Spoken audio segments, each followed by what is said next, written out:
Future సిటీని ముచ్చర్లలో నిర్మించబోతుంది. ప్రపంచానికి ఆదర్శంగా ఉండే అధునాతనమైన నగరాన్ని నిర్మించే బాధ్యత మన ప్రభుత్వం తీసుకున్నది.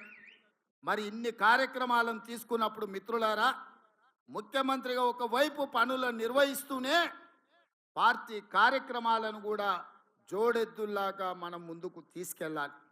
అందుకే ఈనాడు శ్రీమతి సోనియా గాంధీ ఖర్గే గారిని నేను కలిసి పార్టీ అధ్యక్షుడిగా పూర్తి సమయాన్ని ఇచ్చే నాయకుడిని నియమించండి, తద్వారా ప్రభుత్వం తీసుకుంటున్న నిర్ణయాలు, ప్రభుత్వం చేపడుతున్న సంక్షేమ కార్యక్రమాలు, ప్రభుత్వం చేస్తున్న అభివృద్ధిని గ్రామాలలో, తండాలలో, గూడాలలో, మారుమూల పల్లెల్లో తెలంగాణ రాష్ట్రంలో ఉండే 4 కోట్ల ప్రజలకే కాదు, ఈ దేశంలో ఉండే 140 కోట్ల ప్రజలకు ఒక ఆదర్శ రాష్ట్రంగా తెలంగాణను తీర్చిదిద్దాలి అంటే పూర్తి సమయాన్ని కేటాయించే రాష్ట్ర అధ్యక్షుడు ఉండాలి, క్రియాశీలకంగా పనిచేయాలి, కార్యకర్తలతో సమన్వయం చేసుకునే వాడిని వెయ్యండి అని చెప్పి అధిష్టానానికి మేము అందరం చెప్పినాం. అన్ని రకాలుగా ఆలోచన చేసి బలహీన వర్గాలకు సముచితమైన స్థానం ఇవ్వాలి.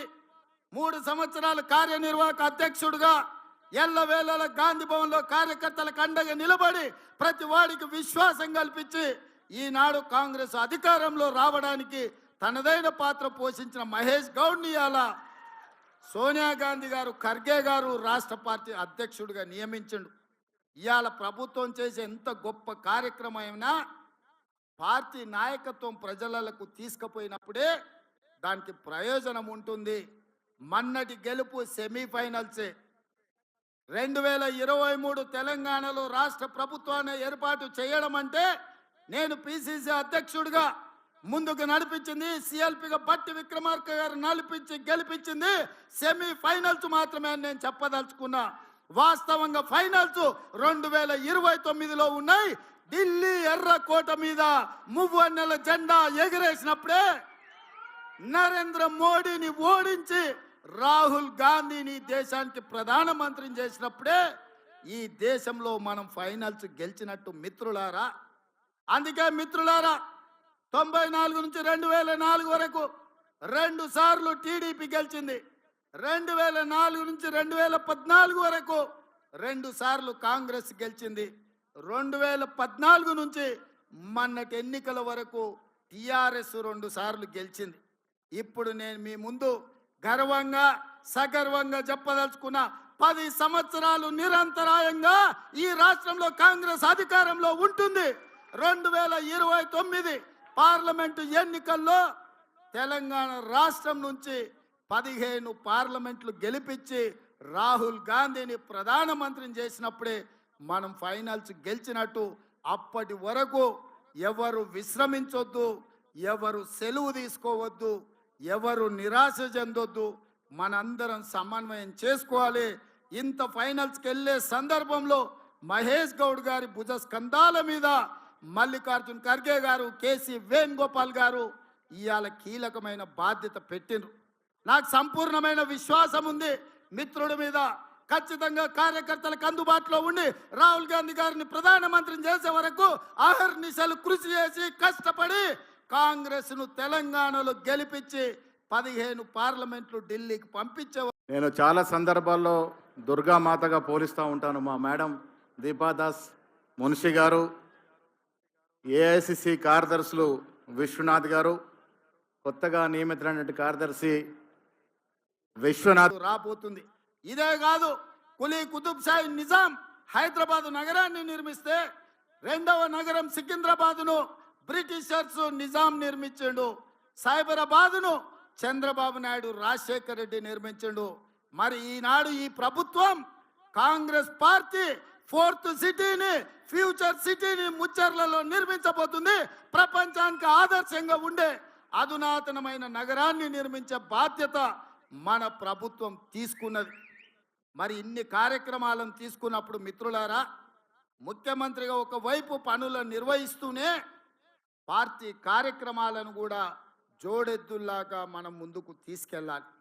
అందుకే ఈనాడు శ్రీమతి సోనియా గాంధీ ఖర్గే గారిని నేను కలిసి పార్టీ అధ్యక్షుడిగా పూర్తి సమయాన్ని ఇచ్చే నాయకుడిని నియమించండి, తద్వారా ప్రభుత్వం తీసుకుంటున్న నిర్ణయాలు, ప్రభుత్వం చేపడుతున్న సంక్షేమ కార్యక్రమాలు, ప్రభుత్వం చేస్తున్న అభివృద్ధిని గ్రామాలలో, తండాలలో, గూడాలలో, మారుమూల పల్లెల్లో తెలంగాణ రాష్ట్రంలో ఉండే 4 కోట్ల ప్రజలకే కాదు, ఈ దేశంలో ఉండే 140 కోట్ల ప్రజలకు ఒక ఆదర్శ రాష్ట్రంగా తెలంగాణను తీర్చిదిద్దాలి అంటే పూర్తి సమయాన్ని కేటాయించే రాష్ట్ర అధ్యక్షుడు ఉండాలి, క్రియాశీలకంగా పనిచేయాలి, కార్యకర్తలతో సమన్వయం చేసుకునే వాడిని వెయ్యండి అని చెప్పి అధిష్టానానికి మేము అందరం చెప్పినాం.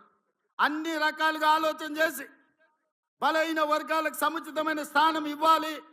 3 సంవత్సరాలు కార్యనిర్వాహక అధ్యక్షుడిగా ఎల్లవేళల గాంధీ భవన్లో కార్యకర్తలకు అండగా నిలబడి ప్రతి వాడికి విశ్వాసం కల్పించి ఈనాడు కాంగ్రెస్ అధికారంలో రావడానికి తనదైన పాత్ర పోషించిన మహేష్ గౌడ్ని ఇవాళ సోనియా గాంధీ గారు, ఖర్గే గారు రాష్ట్ర పార్టీ అధ్యక్షుడిగా నియమించండు. ఇవాళ ప్రభుత్వం చేసే ఎంత గొప్ప కార్యక్రమమైనా పార్టీ నాయకత్వం ప్రజలకు తీసుకుపోయినప్పుడే దానికి ప్రయోజనం ఉంటుంది. మన్నటి గెలుపు సెమీఫైనల్సే. 2023 తెలంగాణలో రాష్ట్ర ప్రభుత్వాన్ని ఏర్పాటు చేయడం అంటే నేను పిసిసి అధ్యక్షుడిగా ముందుకు నడిపించింది, సిఎల్పిగా బట్టి విక్రమార్క గారు నడిపించి గెలిపించింది సెమీఫైనల్స్ మాత్రమే అని నేను చెప్పదలుచుకున్నా. వాస్తవంగా ఫైనల్స్ 2029లో ఉన్నాయి. ఢిల్లీ ఎర్రకోట మీద మువ్వన్నెల జెండా ఎగిరేసినప్పుడే, నరేంద్ర మోడీని ఓడించి రాహుల్ గాంధీని దేశానికి ప్రధానమంత్రిని చేసినప్పుడే ఈ దేశంలో మనం ఫైనల్స్ గెలిచినట్టు మిత్రులారా. అందుకే మిత్రులారా, 94 నుంచి 2004 వరకు 2 సార్లు టీడీపీ గెలిచింది. 2004 నుంచి 2014 వరకు 2 సార్లు కాంగ్రెస్ గెలిచింది. 2014 నుంచి మొన్నటి ఎన్నికల వరకు టిఆర్ఎస్ 2 సార్లు గెలిచింది. ఇప్పుడు నేను మీ ముందు గర్వంగా సగర్వంగా చెప్పదలుచుకున్న 10